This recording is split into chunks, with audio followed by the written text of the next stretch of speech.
Ok, du me jo të regu një tregim.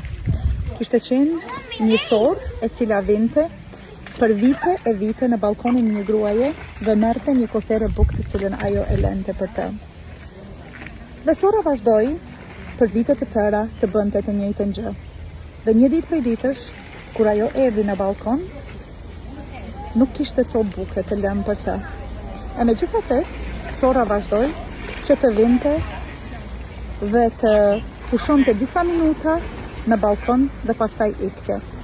Fqinjët që ishin aty afër e vërejtën një gjë të tillë, andaj vendosën që ta lënë një kothere bukë për të dhe të shohin se çfarë po bënte. Sora kur erdhi në ditën tjetër, e pa kothere me bukë, nuk e preku. Ajo qëndroi aty për pak minuta dhe iku.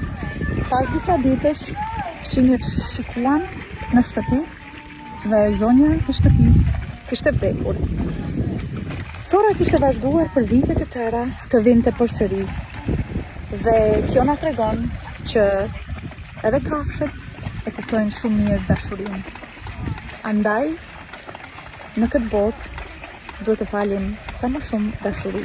Qoftë ajo për kafshët, ashtu edhe për njerëzit.